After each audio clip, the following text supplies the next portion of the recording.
Abusia for Amankrado ababetu to be Ediamane Maame A Dorcas enyasem ketua kra ano dem power pa yes nana Quame yes the legendary Nigeria Maame A Dorcas na Amankrado ababetu to be Ediamane so ana chese eyeko yosibo apostle Natina ono so ababe reply Amankrado abeke kanadwe ede ache na expose no poto a ewusua enyasem ketua kra yebeko na yakwakoji munchire muni ye ba mesro so be di kan emia subscribe button no wamia bell na ewonchen like video no so na bibia enye kama pa yes abusia insem na NSA Maame A Dorcas ebetena social media so ebefa induro nom se onom no wagu aden a chese social media no so no omo blame too much entro ene chese yare ono nkasa fam ni kunu atete bi ode ne fam no ontimi entena ti de obetima ye na ne so obefa induro nom no wagu na abusia san no ma ne koso na Natina ene ne kunu ene chese ne kunu maame din ena na obo se omo nti ana chese oye se adwuma na so fa se aduro no na wonom agu abusia police for be mu be fa ne ede ne hospital Emma chese or make some reports be chese Amankrado any blood Jesus babu to be confirm say Natina no and she ya enche be deport no e de na Ghana ana say ye be jele no e wo UK ho chese na enya sam keto akra chese na omati agina mu say kombi omefa so bia no omefa so ama Natina ho akere no na we ana chese viewers ni bi chirima achedodo I said report wakwa dada mechi Natina nti obia enhyedanti ase obi mu chim kran pa Maame A Dorcas anya report bia ama police for eno ana Maame A Dorcas asaba abontin bi ma chese obekeka na adwen kire se wa make report no na mo tata no too much police force on chain no omo ye investigations na see the pressure AC ba no so no on pressure bia opese ne ho to no in the case na cramp no no a na make sa report no watwam Emma chese bibia to etwa chese right now ne de asumdwe ene wo ne Natina ntema na enyasem kitwa na abusua Amankrado ehu sa post na pe ana ono so ba abonti a chese ono so ebe make ono so ne poster chese na o chema o make some post make ko say Maame A Dorcas finally signed for Kumawood movie industry. Judas entry still facing deportation and jail term. Chese busua Amankrado ebe posti sa asem we ochema. In some na chese Maame A Dorcas betena ni page so ebe kan ye no na chese no kure ba kokora enim ana se chese akoye se o acting movie. Yes sana Amankrado ebe se ochire. Na Amankrado course wa cancel me na ochema adia Maame A Dorcas betena ni page so ni nano ntro ana wocha case no eda so police for ensem enya dia ometwa case biemu achese Amankrado atutubi ede akwakoma ne Maame A Dorcas awuchim krampo na Maame A Dorcas etimi report ni kunu na Quame ama na Quame krampo ni ache na tuma achese right now ne de ensem a ebobo free eho eba no enya sam ketwa sesi ara manya na ntie se yenuaba Maame A Dorcas odi ababe to monten so se wafre police for UK se case bia wo bia wa drop Judas kwase to apetwe entry case woni ne wo bibia case bia wa drop orie no beka editwa to se afi de mba bia amenyeme mo amoso mekume no ase o jabe niema bebere de ediegum dia me pesa wo ti ase si ya ne se Maame A Dorcas nsem wo kan nyina oboa entro no die minimum landing system de se ebia na obi wo case ubetima gina phone so afre obi se case ya ne case ya wa de ba police station ubetima afre obi wo phone so wa cancel minimum dia stand to be corrected. Secondly, deda wo ye se Judas kwase to apetwa ntwi case wa drop me se me Amankrado me se oboa mon kan tire se on fa report wa che se kwase to Judas apetwa ntwi be ma jimi fo no a o create da mercy Maame A Dorcas se won ti ase na ni kuru na Quame ana odi ani nguase e beto no so no mumbi sa Maame A Dorcas se on fa ho report ma tire che se kwase to Judas apetwa ntwi kwase jimi fo be ma no o report no tiene nkwase akika tie nkwase akika bia ekoso ene nkwase anema ekokoso kwadosi bo jimi fo na no ekofa amane ni nyina baaye no why you are not to chain and the wukuru na Quame no no tini baby a wo dwene ne ho no a mane ba wo no mienu nyina na esu ambom no wo na wo pusi na to amnam na Amankrado baba kan kra kire wa wo se de won ti ase Tiani se bi obeka ya wo so woni police phone ejina phone so ono mo kasa. Ye nye nkwada o Maame A Dorcas. Tiani se bi o kan ha. Dorcas NC. Tie. O yeso ba so cheso woni police ni ejina phone so no. Woni se magistrate and ejina phone so no. Case no 90 call police station no. Ono ba so cheso obetime ejina phone so cancel case ni e phone so. Or report to phones. Maame A Dorcas ye nyankwada wo. Maame ye nyankwada. Wa na de ho. Ana na asia senka ba no wadrowu. Because of Kodosibo Jimmy phone intika no wadrowu. Afa de ba ne sei. Ghana for mama ni na ho. Mama Maame A Dorcas mama dada mo. Tie. Case is reported to the police. Police has already taken the matter on. I'm only following what the police told me to do. That is to leave everything to investigation is ongoing. But they're saying that who are saying so we say I am pampa say we eti Ghana for man kind crew. Say Maame A Dorcas so we say bia to na pampa the obi kan ontra wadi amanfo to the area anka fa ho ben una asie say anka oba beku ho because of Kodosibo kwasia ne record we beto abonten ugu ukureni mu ase awade awatene ho 27 years ugu ukureni mu ase keka sebe enkwase akeka jini kase e wonhia ukure deja mu niema wanye ni papa bia wo kan kire Kodosibo jini ye kwase abema na wo kan ukuru nsem akire no an wa record no de be gwa bontin wani mu gu ase wonye oba papa wonye oba warefo papa o kase too much Maame A Dorcas so kase do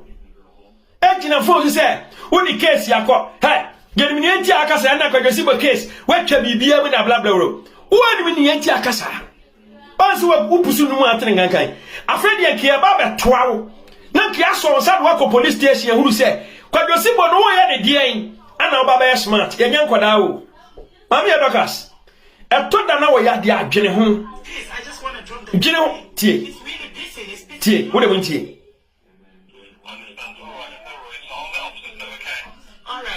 tie nie wo de mo tie nie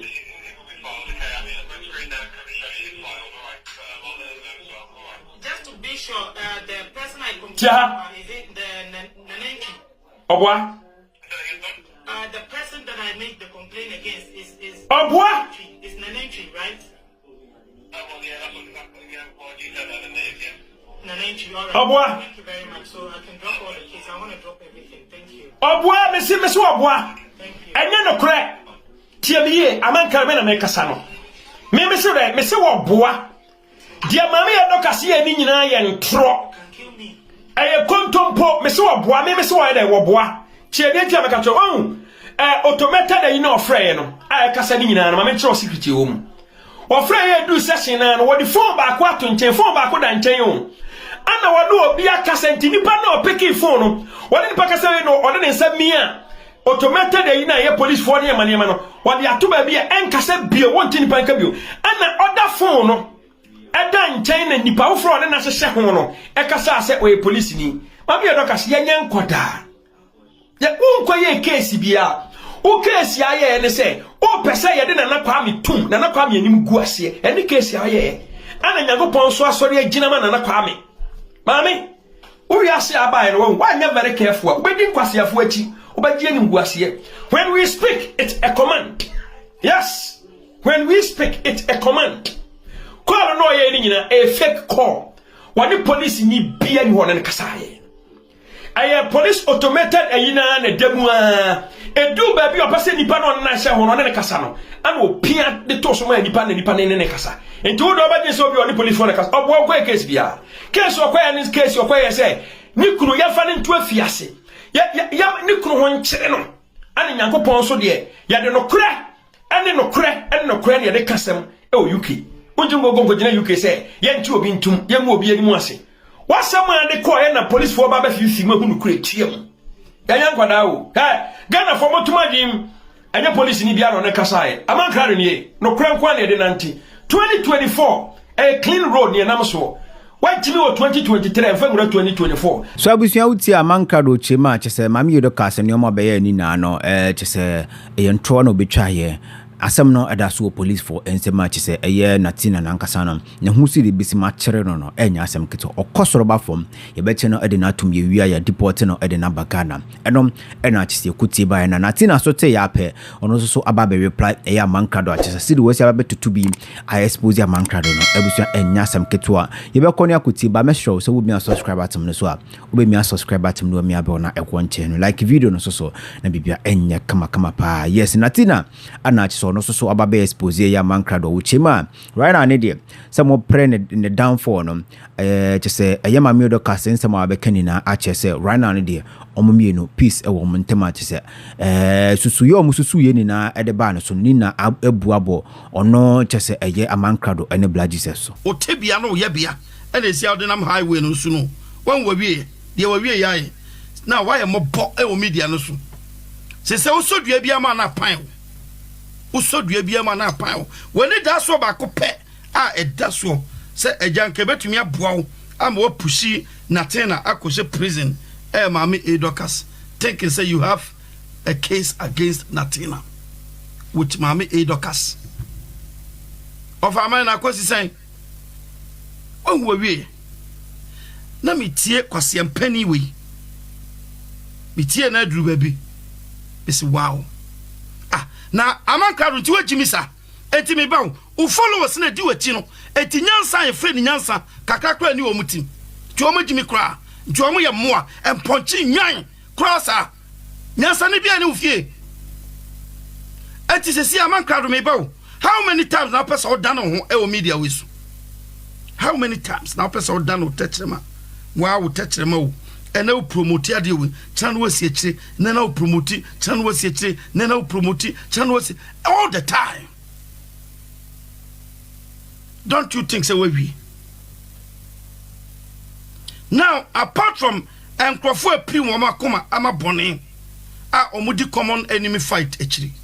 ni papa ban na obenya na obe support you Amankrado ebi ni o because we bra bon said ya we o ma fa na airtime u bibia bon everything about you a bon Amankrado o de wa ko trans na watch video na we no na senyansa bi o ma wan ka hwe o da bi o wan ka hwe dia wo ka ye nyina ye nsema wo ka ya wan ka sa o di code wo na nsi a o pipi woni ase betna se ena maame gege anyway enempe peace maame gege anyway enempe peace omona ti say ke kan kwase asam na o viewers no bom nsem o wia no aham se Natina kwase won samanse ena me sen samanse no nhye ne ne enhye no chena me twa o fa please be fa me be pem ene please ama afede minim se bomb ena mo sati o sedie na mo sati o sedie na mo ay na we die bomb na asuma sidi kwasha ni yiri fie wa na se we am se ebe we bomb ne ba kono kwaji yo apapa na friend say akoya okwo Russia president Putin say Putin afia poku ama menwene me ho Oma kwaje Putin bomb no ba kon ana omodi akose fie sanke bomb fie no boom yesi kwajo sibo ne bomb ho ana minu sese eyese wi ni ato akose ho se de ne de akose fie o chese de akose o sanke BBC ni emfa hye kwajo sibo media minimo huwe be kwa chuwe dom abo bi so opeme ya chime me so me penu ma mene no we me penu amene no me se transasi su na di papa na papa ni wachi chai boni na honton na nya peace ti na Amankrado bresa no sa okoto sa Amankrado bre jai no na omre because na bra boni ni su ne ban aso akatua na otwa no ababoni Amankrado adua e wo media isu na otwa so aba no said Amankrado tra media so de nkrofo ma nkrofo ni onyam nkrofo brabo nkrofo tin nkrofo djuma nkrofo wadwe etu fam tutwi fam boki sakese se o sei nipa eso akatua na otwa ne no As say uni peace, uni auto. Amankrado. She say peace we kyerɛ me. Say information ben pa na Amankrado de ba abonte se Ghana for Judi. Me ba. Hwɛ sadia usi tenase. Draw Maame A Dorcas issue no. Now the ma viewers ma omunya hoton so ma me kyerɛ ma de.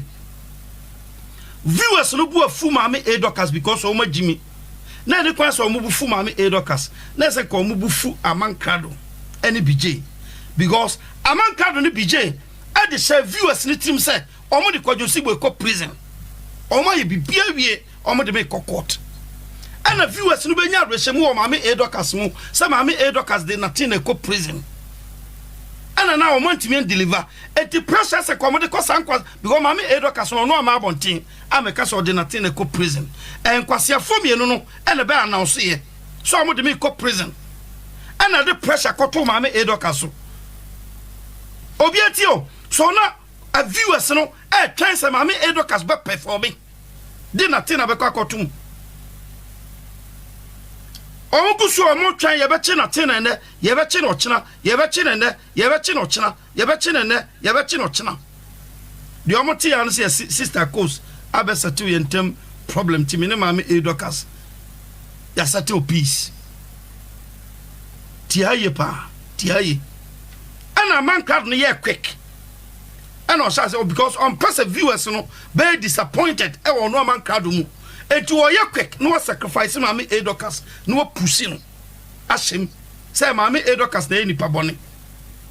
Enti afa wa hyase say o expose Maame A Dorcas ama ne viewers no. Na ma no Amankrado na keep on na ni onyam e won ne viewers na nim na wa say Maame A Dorcas. But say viewers no ye smart. And nyansa eseka viewers no say Maame A Dorcas ye innocent Amankrado na Jimmy for once Amankrado be promise o say me bow why na Amankrado say information or the man viewers no say me please aframe me I catch them say me nkofa lawyer ko case ne modin me koji obi anko check it that's on the page et why say Amankrado viewers nkwasiampafo abodamfo nwan emponche enkurasefo ani adwen emumumwa enwan emponche mponche emprekoma boyafo a omunware fifo omadwen mu nyina didem san kwasiampafo viewers yi enati wa crucify Maame A Dorcas na Amankrado no betena dwa be promise him so de kwadwosibo ho kwadwosibo ekoje no Amankrado ya na mo ka kire no why someone question of famine so famine ye for information papa bread because oh my just say ye ni ji ye come to ye yem say enade awurade aboyen what you say akwa no expose ye Jimmy for no enade ye de ne kwakotum obi an expose Amankrado biem because ye chi ne kotum pe na say kaka enene na ka en ba ko pe na say ko matugu en ba ko no so na bro so to say mu fiti tugu ne so anyane eso su abrobo what you say esu be bode esu atogu bo na adwe ne se ota hono no onta obetwa te obehɛ na bo ne tim yetim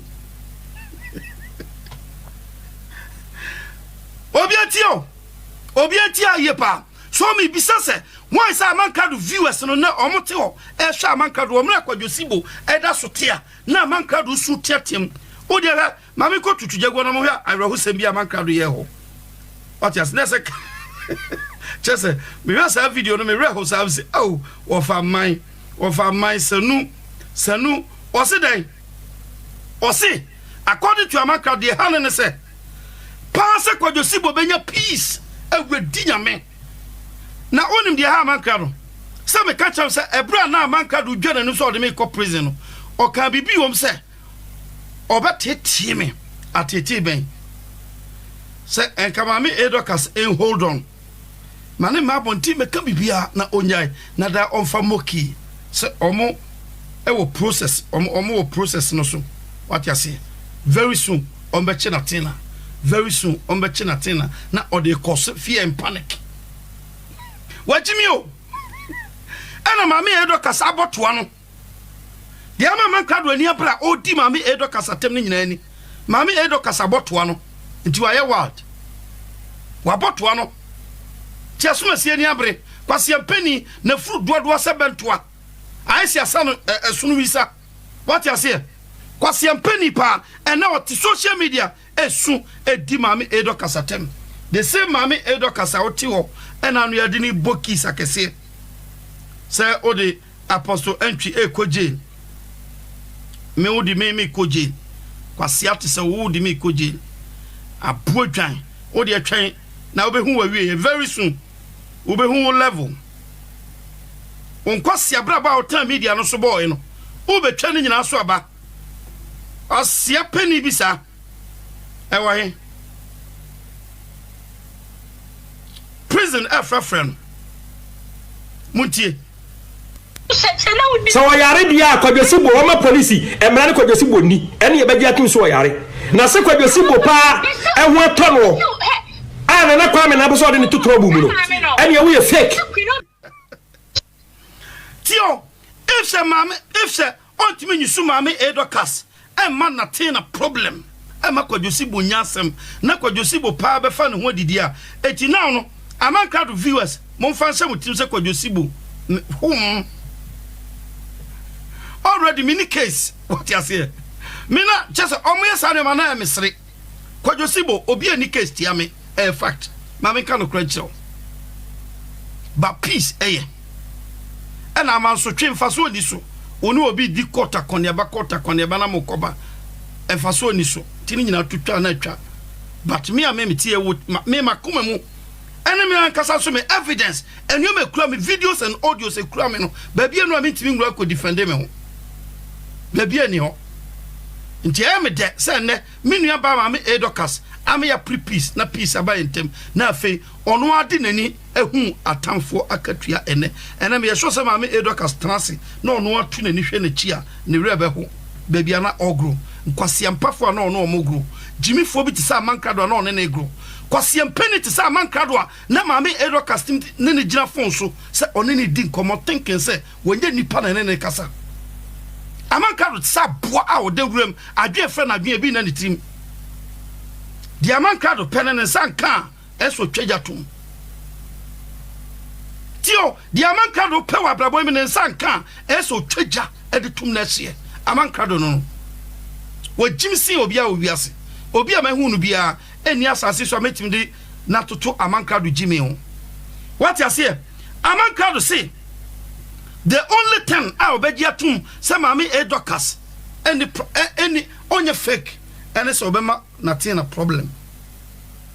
so when tibi ma Natina problem nemo Natina atnasi na metue se me na Amankrado na ka twa se metue menti me hono ma se dada me ni problem o me ho so chi na metie ha no what you say ma adwene mu fine makoma mu fine me fredi feel just be bia ni metim sa na metie ana me so hwe me nhwe bachi enhwe manim mi pia bonte no ane semeko ko mi so di odi machi ba ko di odi machi no so se di odi machi ba no ana mi so di odi manim ba ko di odi manim kane no ne ho ye den se di ofiri manim ba no that's my belief mi benkum na bofo gina ho nti wo Amankrado kwase mpani apache te se wo jimifo te se wo ye hwan ayese misuro eti wan bi na obetimi akote na chi Amankrado ede na ye adwuma tie na te na be obesosidi Amankrado me say shisha adwuma 100 ni nyina be dwiri last minute we hu ye keto wo de oni the whole world nko shisha adwuma tie na te na be tena social media na fatu hu aka last minute ama wo we da so abema ma wo sampa bibia happen na te na no last minute e na be Philippine won say de wusu ne e ye wo ja wo bom eno na ntumi na me hu so sign by life wo sign by short video bi to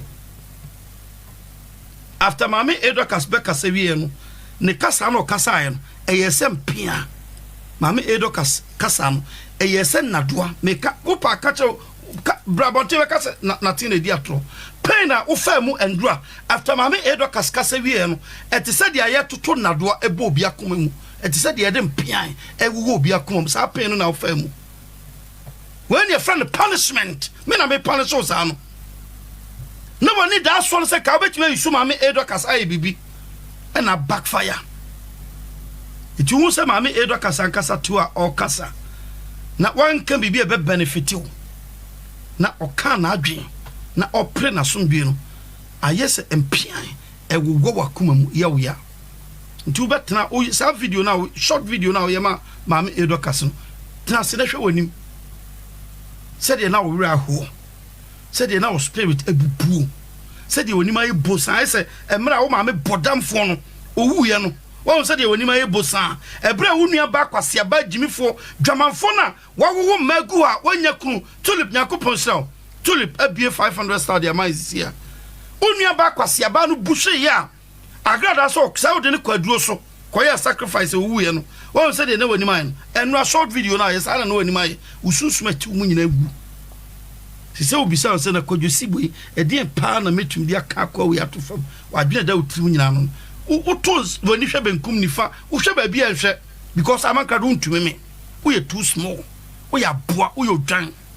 ana nyansa nka se friend nyansa woni bi eti na wo bre no so bisu no ana yakwakutia ba chese Natina ababe tutu bi na chese why sports eye Amankrado poto a enya asem keto ano so ekwan anka eye Amankrado ene eye black jesus befa so a ombetumi amafia eye Natina no saa kwan no ana chese esi no abreki eye Maame A Dorcas aba breki saa kwan na chese right now ne de omo chance a ombetimi de eye Natina akwakopiem ewo eye jail na so ombetimi deport na bagana no saa kwan ni na esili a chese omunya kwan bia so emfa so biem ene Natina omutimi fanetiko enka form enti right now ne de Natina ana chese waba betutu bi edama na eye Amankrado a chese why expose you omopoto a chese right now ne de one Maame A Dorcas omontem no boko ana chese ewo ho abusu aso betima kire wadwen comment section ha inside GH any DM so me subscribe button na me subscribe button no me abona nche like video no so na bibia enye kama ha ana me do besi nyankopon hwa afiso so onye okese se wo jembre na okame ho makra